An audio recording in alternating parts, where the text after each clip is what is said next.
Oh, we are back. We went for a break. Welcome to the Big Talk with Slender Boy. One thing that I forgot, I've never been mentioned that people should subscribe. So I know Tabiso will put up all the details there. So guys, please can see all the details here. Do make sure that you do subscribe on our channel, Big Talk with Slender Boy. Welcome back. I'm in conversation with Do. We had a conversation about investment. We were talking about his lifestyle as a minimalist. Now we're talking about books. That is a very interesting one because I have a collection of books and I don't have time to read all those books. On a serious note. But anyway, tell me the types of the books that you read and what got you interested into books. Because you know what they say, black people, they don't read. Hence that phrase that if you want to hide something from a black man, put it in a book. Yeah. No. So, growing up, I was more like sporty kind of person. I didn't like books and stuff. How I started liking books was, I think, in mid-high school. Yeah. I started getting interested in politics, but not South African politics, American politics. So my first sort of political... But George Bush. Well, my first political hero at that time was JFK, so in the 60s. Oh. And how it happened was I was watching CNN sometime with my dad, and I heard it was an anniversary of his assassination, and I heard about this American president that got assassinated. And immediately it struck thoughts of what happened with Chris Hani in '93 when he was assassinated. And so I was very curious, and that started a journey of me just wanting to get every book that I could get on Kennedy, and then found out that he had a brother, and that's it. So politics basically started my journey of reading. So this was in high school, and I would buy a lot of political biographies. Then after high school, went to varsity. Varsity I didn't read as much because I just did my course content work and stuff. And only when I started working in management consulting did I start reading again. But then I was more focused on finance because I had developed an interest in finance. So I started buying a lot of books that were, I think my first investment book was by, I think it's Julius Maglio, but it was How to Be Your Own Stockbroker. It's a South African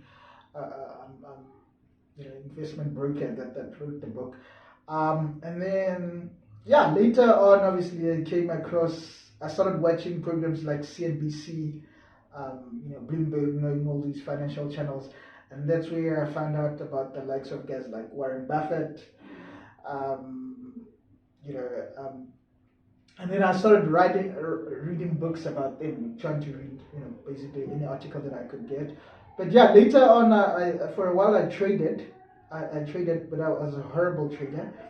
But in that course of trading, someone told me about a book called The Intelligent Investor. And from an investing perspective, that book really changed my life and how I think about investment.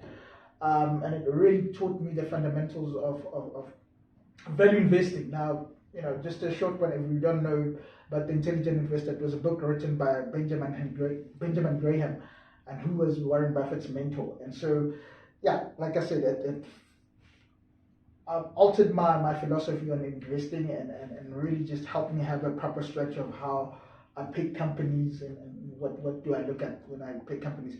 But so I read, like I said, that went on to read other books like the likes of Peter Lynch's One Up on Wall Street, and I think Nico Bissett's book on being an effective investor. So basically anything about investing that I could get my hand on. Also Peter Thiel, one recommendation definitely is Peter Thiel's 0 to 1, which talks about how to get a startup. But so basically it's more finance books. More finance. I mean, there is a bit of political philosophy, like the likes of Nico Machiavelli's The Prince and Meditations by Marcus Aurelius. So there is, I would say, kind of fixture between politics, political philosophy, and finance, definitely. That's When does one start reading books to change their lives? And maybe you can just give us one or two books that you think, for someone who is not really into reading, maybe they might start with those books. Because half the time I always hear people recommending that Robert Kawasaki. yes, Robert Kiyosaki. Robert Kiyosaki. Rich Daddy, Poor Daddy. Yeah, and you know, they talk how it will change or your perspective with regard to money and many other things. Is it also one of those books, or you have many other books maybe that you might recommend, but maybe one or two, three books? Sure. I haven't read Robert Kiyosaki. Actually, I was at lunch today. A business partner of mine, we were talking about it. Rich Daddy, Poor Daddy. I haven't read Kiyosaki, and Tamiso knows this. I don't like Robert Kiyosaki because I've seen some of his interviews, and I just felt like he's so full of himself. And yet I know billionaires. He tells you. I've seen billionaires. And sometimes you feel like that this guy can't just tell me with that arrogance. Like I've seen billionaires, that are really way multiple more rich than him, but a lot more humility, and I think that just Bill Gates. Yeah, Bill Gates is okay. Bill Gates is okay. Ray Dalio is a phenomenal guy. But I saw the way he interacted, and that kind of turned me off. And now, so I'm not saying that the book is not valuable. It could very well be valuable, but the way I saw Robert Kiyosaki interact with other people, kind of turned me off. So I haven't checked that. The book. So he has that traits of Donald Trump, I think. Yes, Donald Trump, a very, very interesting character. Again, he's got a brashness that I don't like to him. But I must say, on a political front, some of his policies that he implemented in the United States actually did work. Whether you like the person or not, sometimes you got to hand it down and say, this did work, even though you might not necessarily like a person personally. But so that's so he's laughing, and I'm thinking, or he's like, nah, he doesn't agree with you. That's what I'm thinking about. This other time I told Maphanga, the time when Robert Kiyosaki declared bankruptcy. Oh yes, I laughed. We laughed that. How come when he writes about and then he's supposed to be more secured than other people. He's supposed to be able to pay his debts and other things. So when he was supposed to pay the investors and other things, there was a point that he declared bankruptcy. So they used to say that. And then when I told Maphanga, he said, yes, I always knew this. maybe he talks about it in the books, but not maybe with what he's gone through, but maybe to say these are the possibilities that might emerge. Look, he prides himself in not paying taxes. And that's it tells you all you should know about the man. He says, he prides himself. He says you don't like that guy. He doesn't like. You don't like that. Pay taxes. And then on the other hand, you get a guy like Elon Musk. Say what you will, whether you don't like him or you like him. But this is a guy that richest man in the world at one stage said, you know what? I don't think there's a person that's paid as much individual tax as I have. So shows you the polar opposite skills that you have there. But back to the books. Yes. That you would recommend. yes, books. So you're saying I should do maybe for someone who would want to start. So one of my favorite authors that I absolutely love that I didn't necessarily mention here is Donald Miller, right? And his books kind of explore human personality, the struggles that people have, and he reflects on his own life. So if you don't want anything too technical, but you want good reading that you really want to enjoy, but it would still enrich your life, I think if you had to get what's the book's name? Through Painted Deserts by Donald Miller. That's a great book. If you could get through Painted Deserts, Deserts, it's about traveling He travels through America, where he just is traveling to the United States, different parts of the United States. But even as he does that, he goes through different aspects of his life and you know, thoughts that he has about life, you know, how to lead a good life and all these things. Really fascinating book.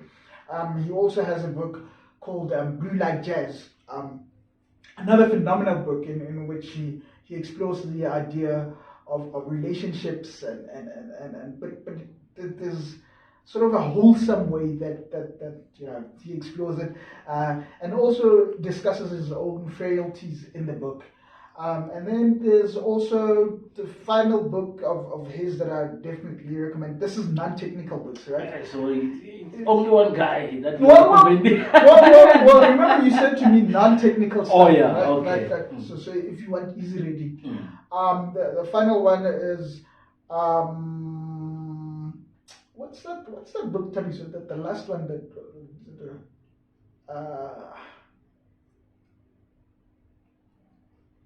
I think we need. I forgot. I'm forgetting that. We need a Maragingana. This other podcast, they've got this person who checks. Fact check. We need a fact Yeah. check. No. But not necessarily to check In facts. fact, yeah. Any other author again that you might. Yeah. So Specifically South African, I think. Yeah. I'm also laughing. actually, I don't. Guys, come on. Unfortunately, there isn't. I haven't read any South African authors. I think the only author, and that's a book that I guess everyone would know, is Cry the Beloved Country with Alan Paton.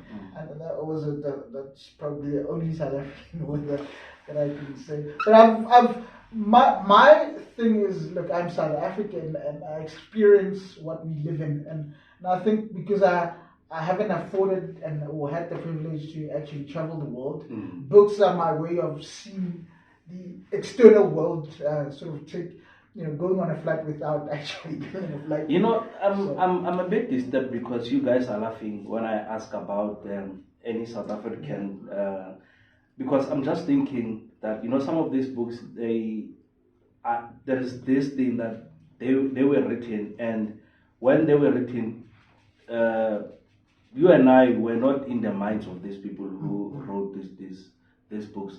What I'm trying to get to is, how relevant are these books in terms of trying to change the reader's perspective, also adjusting adjusting it into our side of things? Because if someone writes a book, Alego America or Canada or something, the dynamics are different. I'm just trying to get to that point already. When they write, how is it something that we can easily relate to, or everything cuts across? No, fair enough. I think it always depends on. I'm just playing devil's advocate. Yeah, no, fair. That's a fair enough question. I think it depends on the topic. Let's say psychology books. I'm just throwing psychology books because I think they are common books that maybe would make easy reference to. When someone writes psychology books, like Jordan Peterson writes psychology books, and he's in Canada, and then in his mind or in his studies, he doesn't have background of South African or any other African background and stuff.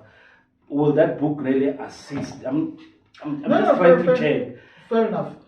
Again, it depends on the topic that you're talking about. I think part of it is, I think there is a belief, or at least I do hold the belief, that part of the human experience, while it may differ in terms of contextuality, there is a common human experience that we feel. And so, like I said, I've been referring a lot to Donald Miller, but perhaps there's a South African Donald Miller, but I haven't discovered them yet, right? And maybe, to your point, they could actually be better because maybe the context would be a bit more, like you say, South African focused.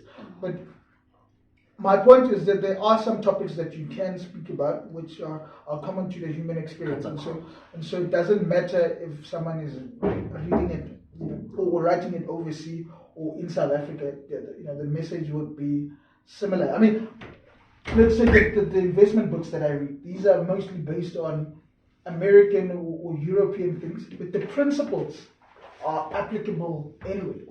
So if we talk about value investing, I take the principles there and I can apply them in a South African market, and it works just as well. So again, it depends on the topic. But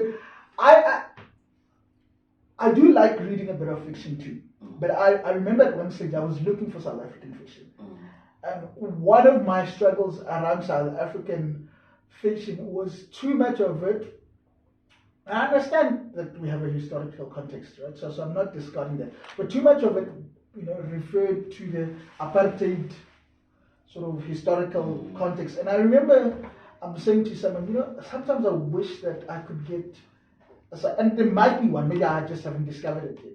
Is I said something like, I wish I could get a South African fiction that's based in today, like that starts today and sort of discusses challenges maybe today. I'm not so much stooped in the historical context of apartheid. Now, sure, I'm not dismissing the fact that those realities are still with us today, but sort of start from today. But I am inspired by the sort of fiction that is coming, at least on TV acting shows. Like what's that show on Netflix? Josie. Yes, Kings of Josie. Kings of Josie. My personal favorite is with the one with the kids in the posh school. Yeah. What's that series? It's like in a go multiracial high school. Yes. And they are in a class. Yes. And then they start liking this. Yes. I'm forgetting and then that lady, I think she was in that Gomorrah story. Ama Gutama is starred in that show. But yeah, I'm forgetting. Can you believe it now? I'm forgetting the name of that series. But so I love. I forgot the name. There is season 2.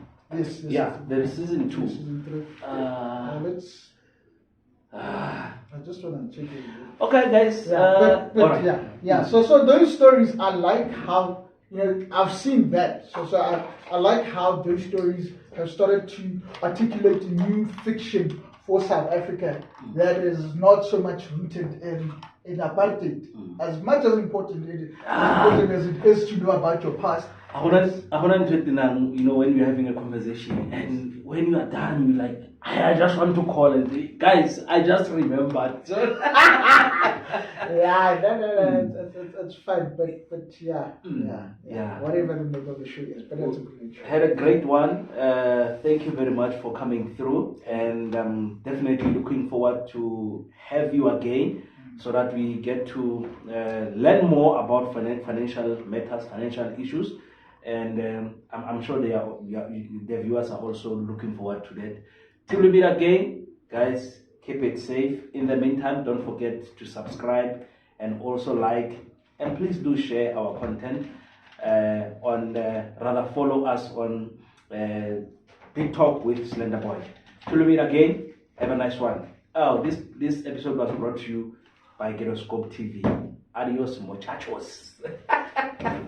Damn, that late, Welcome, ladies and gentlemen.